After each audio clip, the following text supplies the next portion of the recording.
Yo, pinili ko talagang mauna. Alam ko na talaga dito mananalo sa akin. Pangalawang tryout ko na to sa teritoryo, ngayon pa lang ako na siguro ang magka-champion dito ngayon.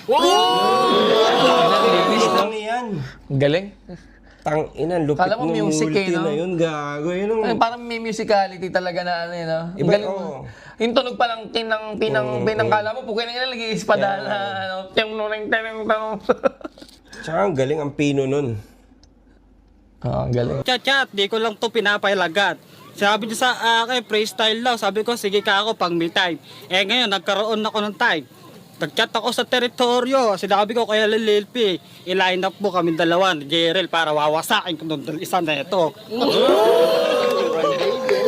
Ang galing ng landing ng passing, ano? Yung pala yung pinag-uusapan natin eh. Yun na yung ginaano niya, di ba? Galing. Kanina yung pinag-uusapan natin na parang, oy,